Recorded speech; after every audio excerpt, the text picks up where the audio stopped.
बहरहाल आगे बढ़ते हैं, 28 सीटों पर जो उपचुनाव हो रहे हैं उसकी बातें करते हैं। वरिष्ठ पत्रकार शिव अनुराग पटेरिया जी भी हमारे साथ जुड़े हुए हैं। पटेरिया जी, कैसे देखते हैं अब तक के ट्रेंड को, वोटिंग प्रतिशत को? हालांकि अभी तो वक्त है, 6 बजे तक ये वोटिंग होगी, लेकिन किस तरीके से आप देखते हैं? देखिए, शरद जी की एक बात में बात जोड़ना चाहता हूँ। भिंड मुरैना में चुनाव के यज्ञ की जो आहुति है वो गोलियों के साथ होती है और वो हो रही है। तो एक जी, अच्छे पक्के तौर पर मैं कहना चाहूंगा, जी, आहुति बोलता हूँ, यज्ञ की आहुति है वो। जब तक वो ना डाला तो यज्ञ पूर्ण नहीं होता है।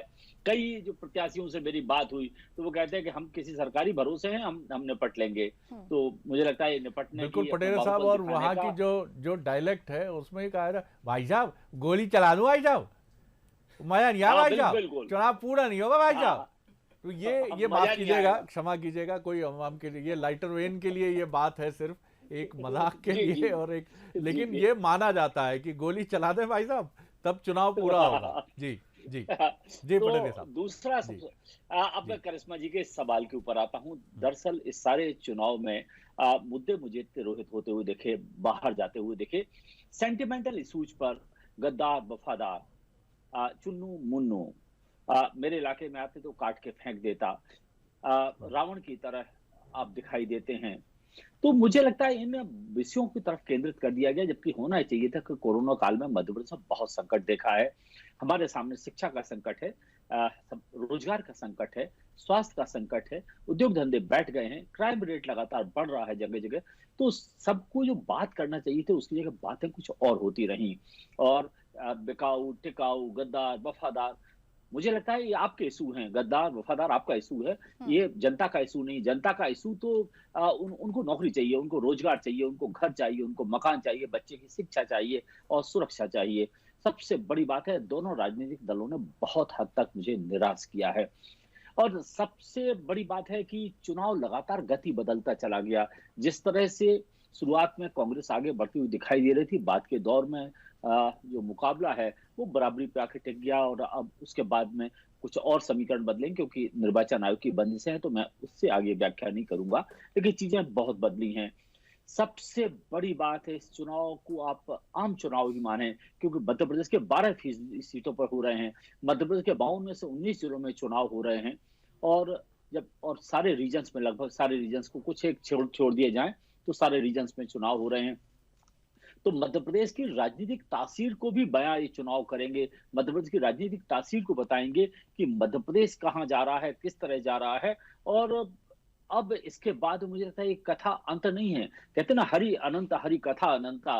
राजनीति कथा अनंत, राजनीति कथा अनंता कहूं। और अब और अगर इस्तीफे आए दूसरे दलों से के साथ तोड़फोड़ की कोशिश, तो देख चलिएगा कि हमें एक लंबे अंतहीन उपचुनाव के लिए मध्य प्रदेश तैयार रहना पड़ेगा।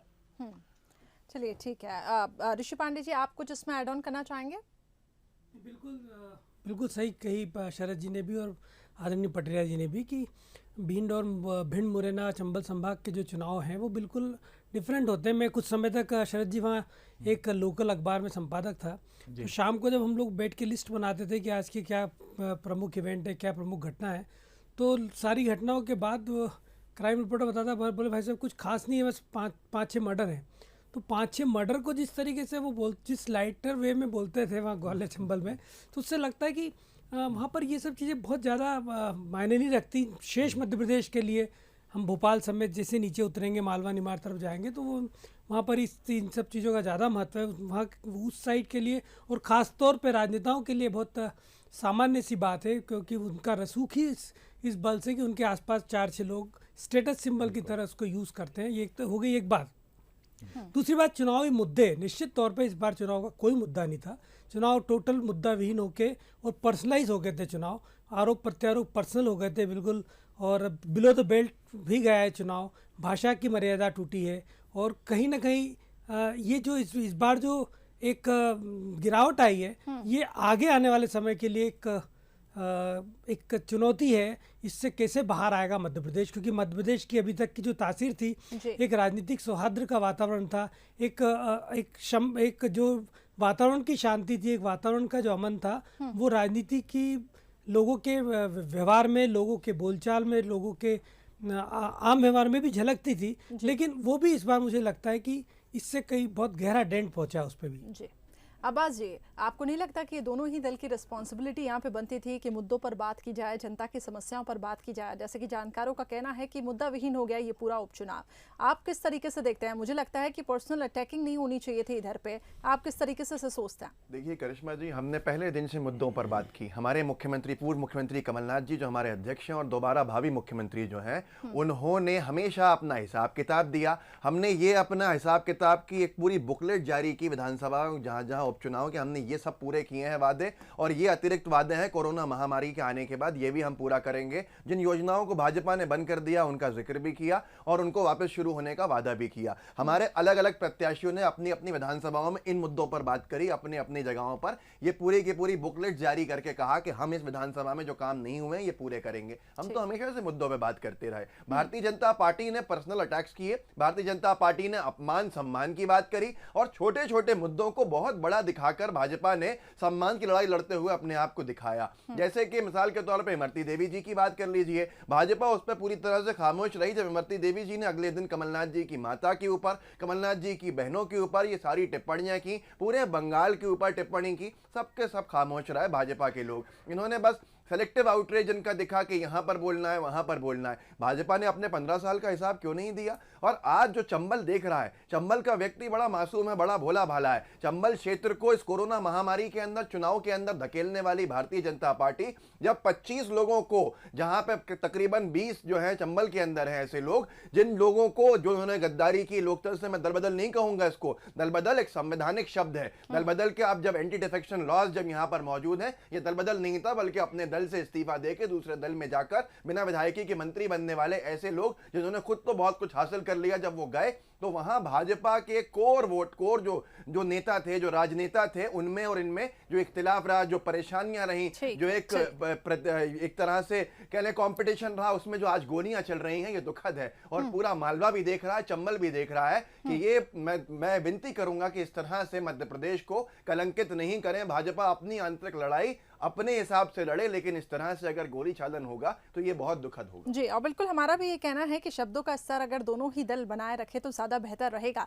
शरद जी, जिस तरीके से ये हम कुछ तस्वीरें देख रहे हैं, गहमा गहमी का माहौल कंट्रोल रूम में दिखाई दे रहा है, आप किस तरीके से इसको देखते हैं? क्योंकि बहुत ज़्यादा गंभीरता के साथ लिया जा रहा है। देखिए किस तरीके से एक तरफ बीजेपी का कंट्रोल रूम, वहीं कांग्रेस का कंट्रोल रूम, बहुत यहाँ पे बहुत हलचलें तेज हो गई हैं। हमने 2018 में भी कंट्रोल रूम में सक्रियता देखी है और कांग्रेस के कंट्रोल रूम की तस्वीर उस समय बड़ी मुख्तलिफ होती थी। जब 3 बड़े नेता जिस दिन नतीजे आ रहे थे, उस दिन वो कंट्रोल रूम में थे और लगभग तीनों नेताओं ने, यानी कमलनाथ जी, ज्योतिरादित्य सिंधिया जो उस समय कांग्रेस में थे, और दिग्विजय सिंह, तीनों ने कमान संभाली हुई थी। और वो न सिर्फ कार्यकर्ताओं से और सीनियर लीडर से बात कर रहे थे जो मतगणना केंद्र पर मौजूद थे, बल्कि कई बार सीधे जो जिला निर्वाचन अधिकारी यानी रिटर्निंग ऑफिसर, कलेक्टर्स होते हैं, उनको भी सीधे फ़ोन लगाकर ये कहा जा रहा था कि अपेक्षा भी रखी जा रही थी और कई बार ये विनम्रता से लेकिन दृढ़ता से ये बताया भी जा रहा था कि चुनाव बढ़िया ढंग से संपन्न हो, मतगणना बिल्कुल बढ़िया तरीके से संपन्न हो और ध्यान रखिए। तो कंट्रोल रूम की ये परंपरा उसी का निर्वाह है और इससे भी क्रूशियल कंट्रोल रूम होगा 10 नवंबर को, करिश्मा, क्योंकि उस दौरान जो है उस समय और ज़्यादा ये माना जाता है, एक मैं साइकोलॉजिकल परसेप्शन ज़्यादा कहूँगा उसको, कि राजनीतिक दलों को ये चिंता रहती है कि कहीं बहुत कम अंतर से जीत हार का सिचुएशन ना हो और उसमें कहीं कोई ऐसी चीज़ ना हो जाए जो उनके हितों को नुकसान पहुंचाए। इसलिए उस समय बहुत ज़्यादा, लेकिन निश्चित तौर पर आपको एक टसल के चुनाव में, एक टक्कर के चुनाव में, एक आर पार के चुनाव में ऐसी तस्वीरें दिखती हैं। अभी तो दोनों ही दल जो हैं वो ये अंदाजा लगा रहे हैं, करिश्मा, कि ये मतदान प्रतिशत किस तरफ जा रहा है। जी बिल्कुल। चलिए कुछ इलेक्शन अपडेट्स हमें मिल रहे हैं, वो भी अपने दर्शकों को बता दें। उपचुनाव में कोरोना को लेकर भारी उत्साह